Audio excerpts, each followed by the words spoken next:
Namo వెంకటేశయ. The deep dive కార్యక్రమానికి స్వాగతమండి. నమస్కారం. ఈరోజు మనం మాట్లాడుకోబోయే టాపిక్ చాలా ఆసక్తికరంగా ఉండబోతోంది. ఊహించుకోండి ఒకసారి, ఒక భయంకరమైన యుద్ధరంగం. ఎవరైనా తాము ప్రాణంగా ఆరాధించే దేవుడే తమ శత్రువుల పక్షాన నిలబడి యుద్ధం చేస్తే ఎలా ఉంటుంది? అసలు వినడానికి చాలా వింతగా ఉంది కదా. అవును. అంతకంటే విచిత్రమేంటంటే, ఆ భక్తుడు తన చేతిలో ఉన్న ఆయుధాన్ని ఆ దేవుడిపైకే విసురుతాడు. అది నేరుగా ఆ దేవుడి నుదుటికి తగులుతుంది, రక్తం కారుతుంది. Oh my god! ఆ దేవుడు ఆ భక్తుడిని శపించడానికి బదులు ఏకంగా శిలగా, అంటే ఒక ప్రాణం లేని రాయిగా మారిపోతాడు. వినడానికి ఇదంతా ఏదో ఫ్యాంటసీ సినిమా క్లైమాక్స్ లా ఉంది కదూ. ఖచ్చితంగా అసలు నమ్మశక్యంగా లేదు. కానీ ఇవన్నీ ఈనాటి మన విశ్లేషణలో ఉన్న చారిత్రక పౌరాణిక మూలాలు చెబుతున్న వాస్తవాలండి. అవును, ప్రతిరోజు లక్షలాది మంది దర్శించుకునే తిరుమల శ్రీనివాసుని చరిత్ర వెనకున్న అత్యంత రహస్యమైన మూలాలను ఈరోజు మనం విశ్లేషించబోతున్నాం. ఇక్కడ మనం గమనించాల్సిన ఒక ముఖ్యమైన విషయం ఏమిటంటే, ఈ మూలాలు కేవలం ఒక గుడి ఎలా కట్టారో చెప్పే సాధారణ కథలు కావు. అవును, మనం అత్యంత పవిత్రంగా భావించే ఆ విగ్రహం వెనుకున్న ఒక భక్తుడి అహంకారం, దేవుడు స్వయంగా అనుభవించిన ఒక యుద్ధగాయం, ఇంకా కేవలం ఆస్తుల కోసం జరిగిన కుటుంబ కలహాలు. అంటే దేవుడికి కూడా కుటుంబ కలహాలా? అవునండి. ఇలా ఎన్నో సంక్లిష్టమైన వాస్తవికమైన మానవ సంబంధాలను ఈ పత్రాలు మనముందుంచుతున్నాయి. అసలు సృష్టిని నడిపించే దేవుడితోనే ఒక భక్తులు ఎందుకు యుద్ధం చేయాల్సొచ్చింది? ధర్మానికి బంధుత్వానికి మధ్య సంఘర్షణ వస్తే దేవుడు ఎవరి వైపు నిలబడ్డాడు? ఇలాంటి ఎన్నో ప్రశ్నలకు సమాధానాలు ఈ పత్రాల ద్వారా మనం తెలుసుకుందాం. ఖచ్చితంగా. సో అసలు కథ ఎక్కడ మొదలవుతుందంటే, ఒక చక్రవర్తితోనో రాజుతోనో కాదు, రంగదాసు అనే ఒక సామాన్య భక్తుడితో మొదలవుతుంది. అవును, రంగదాసు. ఈ పత్రాల ప్రకారం విష్ణువు స్వయంగా రంగదాసు కలలో కనిపించి తాను ఆ పుష్కరిణి దగ్గర ఒక పుట్టలో ఉన్నానని చెబుతాడు. రంగదాసు వెంటనే వెళ్లి ఆ పుట్టను కనిపెడతాడు. ఏళ్ల తరబడి ఎంతో నిష్ఠగా ఆ పుట్టకు పూల కైంకర్యం చేస్తూ ఉంటాడు కదా. అవును. అంత సవ్యంగా సాగుతోంది అనుకునే సమయంలోనే ఒక పెద్ద కుదుపుస్తుంది. ఒకరోజు ఆకాశ మార్గంలో వెళుతున్న గంధర్వకన్య అందానికి మోహితుడై క్షణకాలం పాటు తాను చేస్తున్న దేవుడి పూజనే మర్చిపోతాడు. అదొక పెద్ద టర్నింగ్ పాయింట్ అసలు. కరెక్ట్. సరే, దీన్ని కాస్త విడివిడిగా విశ్లేషిద్దాం.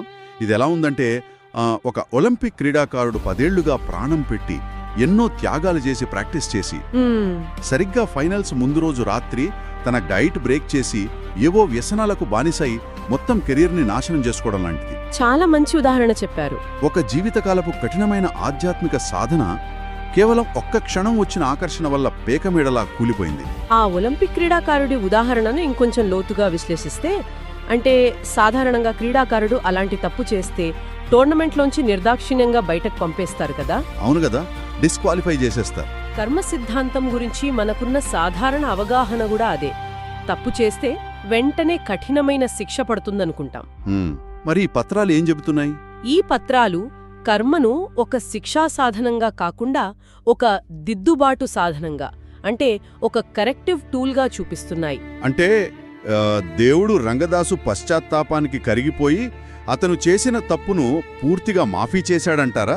కాదండి, తప్పును మాఫీ చెయ్యలేదు. ఓ, మరి దైవిక న్యాయం ఎలా జరిగిందక్కడ? సరిగ్గా అక్కడే ఈ మూలాలు ఒక అద్భుతమైన తాత్వికతను ఆవిష్కరిస్తున్నాయి. రంగదాసు తాను చేసిన తప్పుకు తీవ్రంగా కుమిలిపోతాడు. ఆ పశ్చాత్తాపమే అతన్ని అంతర్గతంగా ప్రక్షాళన చేసింది. స్వామి ప్రత్యక్షమై అతన్ని నరకానికి పంపలేదు లేదా కఠినంగా శపించలేదు. అంటే ఒక సెకండ్ ఛాన్స్ ఇచ్చాడన్నమాట. కరెక్ట్. దానికి బదులు వచ్చే జన్మలో ఒక గొప్ప సామ్రాజ్యానికి రాజుగా, అంటే తుండమాన్ చక్రవర్తిగా పుడతామని వరమిస్తాడు. రాజుగా పుట్టడం వరమా? అదెలా? ఎందుకంటే ఒక సామాన్యుడిగా పుట్టలో ఉన్న దేవుడికి పూజలు చేయగలడు, కాని స్వామికి ఒక భవ్యమైన ఆలయాన్ని నిర్మించలేడు కదా. ఓ అవును కదా. ఆలయ నిర్మాణం జరగాలంటే అతనికి అధికారం కావాలి, అపారమైన సంపద కావాలి, సైన్యం కావాలి. ఆ వనరులను సమకూర్చడానికి దేవుడు అతనికి ఈ రెండో అవకాశం ఇచ్చాడు. అద్భుతమండి. కర్మ ఇక్కడ ఒక శిక్షలా కాకుండా ఆగిపోయిన ఒక బృహత్తర కార్యాన్ని పూర్తి చేయడానికి అవసరమైన వనరులను ఇచ్చే ఒక మాస్టర్ ప్లాన్గా మారింది. అంటే ఒక పేదవాడు తన తప్పును సరిదిద్దుకోవడానికి ఏకంగా ఒక సామ్రాజ్యానికి చక్రవర్తిగా మారడం అన్నమాట. ఇది నిజంగా భలే ఆలోచింపజేసే విషయం. అవును. సో ఈ పత్రాల ప్రకారం రంగదాసు తన మరుజన్మలో సుధర్ముడు మరియు నాగకన్యల కుమారుడిగా తొండమాన్ చక్రవర్తిగా జన్మిస్తాడు. తన దగ్గరున్న అధికారంతో విష్ణువు ఆదేశం మేరకు సరిగ్గా ఆ పుట్ట ఉన్న ప్రదేశంలోనే ఒక అద్భుతమైన ఆలయాన్ని నిర్మిస్తాడు. ఓహో, కరెక్ట్. ఇక్కడ వరకు వింటుంటే గుడి కట్టాడు, అందరూ సంతోషంగా ఉన్నారు, కథ సుఖాంతమైంది అనిపిస్తోంది కదా. సాధారణంగా ఏ పౌరాణిక కథలోనైనా అసలైన ముగింపు ఇదే అయి ఉంటుంది. ముగింపు కాదు, అసలు సమస్యలకు ప్రారంభం మాత్రమే ఇది. అదేంటి? గుడి కట్టాక మళ్ళీ సమస్యలేంటి? పౌరాణిక కథలు ఎప్పుడూ మనం ఊహించినట్లుగా సాఫీగా వెళ్ళవండి.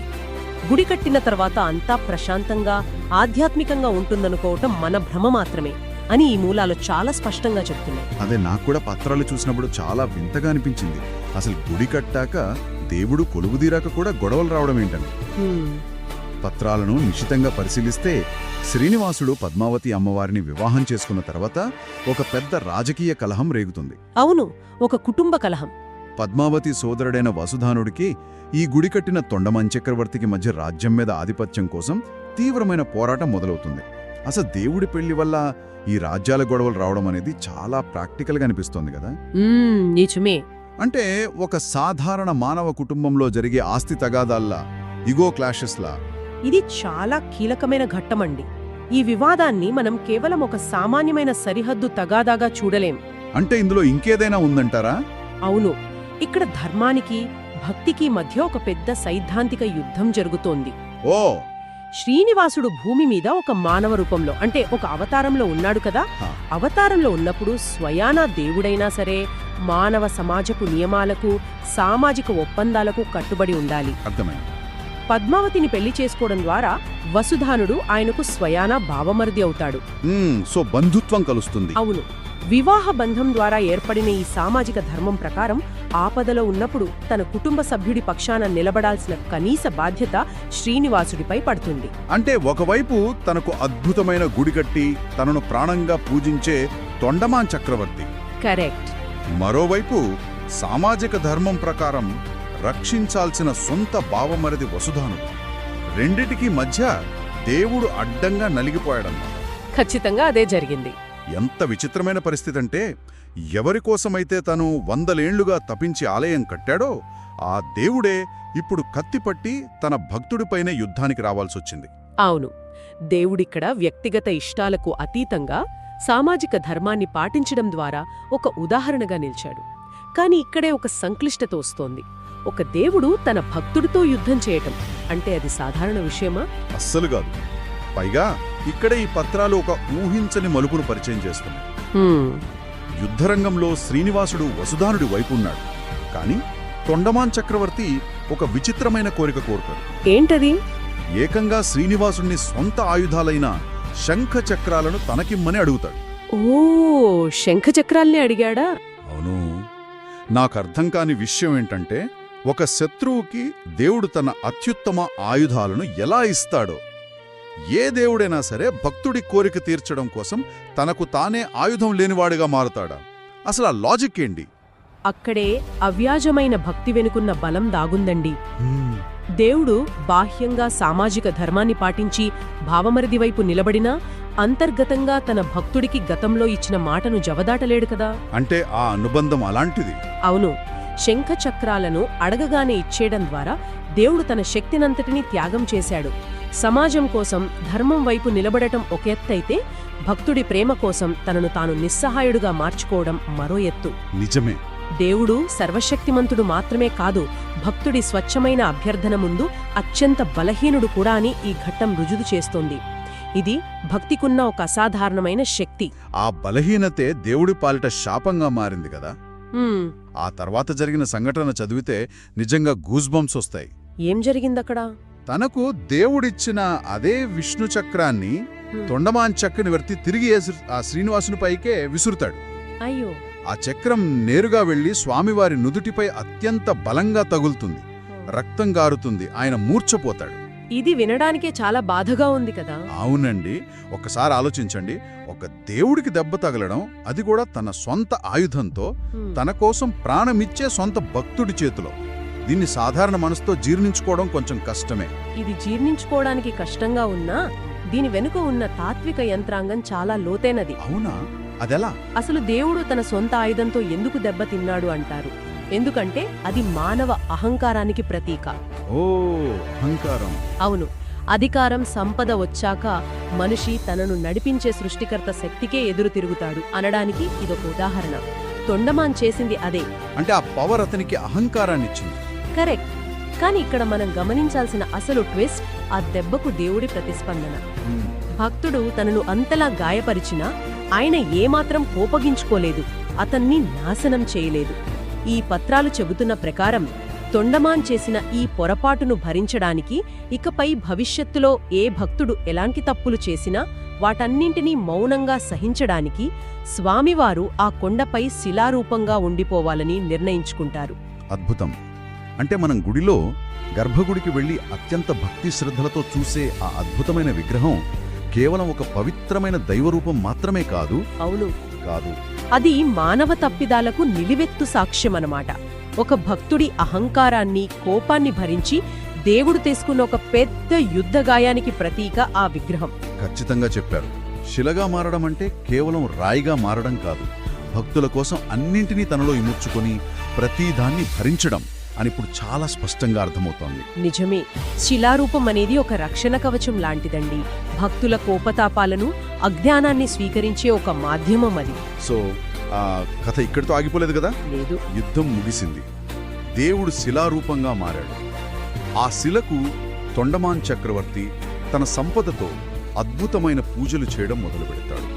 కాని ఈ పత్రాలు సూచిస్తున్నట్లు ఆ యుద్ధగాయం తొండమాన్లోని అహంకారాన్ని పూర్తిగా చంపలేకపోయింది. ఆ అహంకారం ఇంకా అలాగే ఉంది. అవును.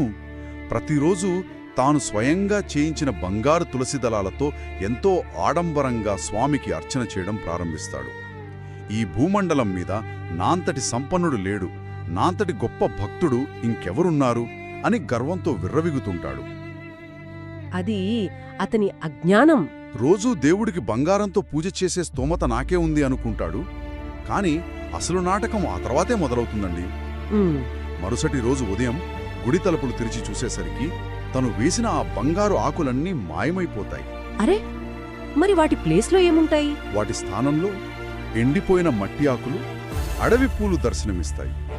ఇది చూసి చక్రవర్తికి మతిపోతుంది. అడుగడుగునా కాపాలా ఉన్న ఆ గర్భగుడిలోకి ఆ మట్టి ఆకులు ఎలా వచ్చాయి అసలు?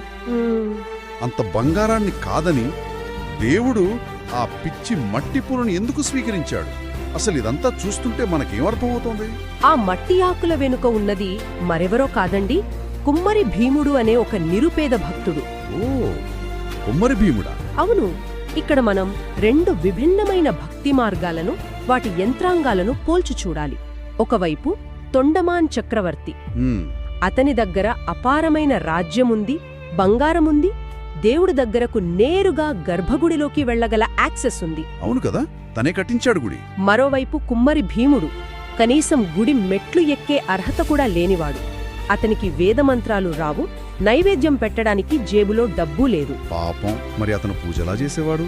తన పాత గుడిసెలోనే బంకమట్టితో ఒక చిన్న బొమ్మను చేసుకుని రోజూ తాను కుండలు చేసే వృత్తిలోకి వెళ్లే ముందు అడవిలో దొరికిన ఏవో కొన్ని పూలు, ఆకులతో ఆ మట్టి బొమ్మకు నమస్కరించుకునేవాడు. కాని ఆ మట్టి ఆకుల్లో తొండమాన్ బంగారంలో లేని ఒక స్వచ్ఛత ఉంది. అదే అహంకారం లేని ప్రేమ. అంటే తొండమాన్ పూజలో ఇదంతా నేనే ఇస్తున్నాను అనే గర్వం ఉంది. ఖచ్చితంగా. భీముడి పూజలో నాదంటూ ఏమీ లేదు, నా దగ్గర ఉన్నది ఈ మట్టే అనే పూర్తి శరణాగతి ఉంది. బహుశా దేవుడికి కావాల్సింది ఆ శరణాగతే కాబోలు. అదే కదా అసలైన భక్తి. భీముని నిష్కల్మషమైన భక్తికి మెచ్చి దేవుడు ఆ మట్టి ఆకులనే తన శిరస్సుపై ధరించాడు. అంతటితో ఆగకుండా భీముడికి సాక్షాత్తు మోక్షం ప్రసాదించాడు. నిజంగా ఎంత గొప్ప విషయం అండి ఇది. ఈ సంఘటన ద్వారా పత్రాలు ఒక బలమైన సందేశాన్ని ఇస్తున్నాయి. దేవుడికి మీ హోదా, మీ బ్యాంక్ బ్యాలెన్స్, మీరు సమర్పించే ఆస్తుల పత్రాలు ఏమాత్రం అవసరం లేదు అని. చాలా నిజం. భక్తికి ఆడంబరాలకు ఎలాంటి సంబంధం లేదని, ఒక పేదవాడి స్వచ్ఛమైన మనసు ముందు ఒక చక్రవర్తి అహంకారం ఎలా మోకరిల్లాల్సి వచ్చిందో ఈ ఘట్టం ప్రాక్టికల్గా నిరూపించింది. ఇది వినడానికి ఎంతో బాగుంది. పైగా ఈ పత్రాల్లో నేను గమనించిన ఒక ఆసక్తికరమైన ఫ్యాక్ట్ ఏంటంటే, చెప్పండి. ఈ కుమ్మరి భీముని స్వచ్ఛమైన భక్తికి గుర్తుగా ఈనాటికి తిరుమలలో ఒక ప్రత్యేకమైన ఆచారం కొనసాగుతోంది తెలుసా? అవునా? ఏంటది? ప్రతిరోజు ఉదయం శ్రీవారికి మొదటి నైవేద్యంగా ఒక చిన్న మట్టి కుండలో పెరుగన్నాన్ని మాత్రమే సమర్పిస్తారట. ఓ వావ్! అవును, కొంచెం ఆలోచించండి. రోజుకు కోట్ల రూపాయల విరాళాలు వచ్చే ఆ గుడిలో, ఎన్నో వందల కిలోల బంగారు పాత్రలున్న ఆ గర్భగుడిలో సర్వలోక నాథుడికి ఒక సామాన్యమైన మట్టి కుండలో భోజనం పెట్టడం నిజంగా గ్రేట్ అసలు. దేవుడికి బంగారు ఆకుల కంటే అహంకారం లేని మట్టి కుండే ఇష్టమని చెప్పడానికి ఇంతకంటే గొప్ప చారిత్రక సాక్ష్యం మరొకటి ఉండదు కదా. అవును, ఇది ప్రతిరోజు ఆ చక్రవర్తికి, అలాగే అక్కడకు వెళ్లే ప్రతి భక్తుడికి నిరంతరం ఒక పాఠం నేర్పుతూనే ఉంటుంది. మనం గమనిస్తే ఈ మూలాల్లోని ఘట్టాలన్నీ ఒకదానికొకటి చాలా బలంగా ముడిపడి ఉన్నాయి కదా. అవునండి. రంగదాసు పశ్చాత్తాపం అతనికి రెండవ అవకాశమిస్తే, ఆ రెండవ అవకాశంలో వచ్చిన అధికారమే అతనిలో అహంకారాన్ని పెంచింది. అది ఒక సైకిల్ లాగా. అవును, ఆ అహంకారాన్ని అణచడానికి దేవుడు మళ్ళీ ఒక నిరుపేద భక్తుడిని ఎంచుకున్నాడు.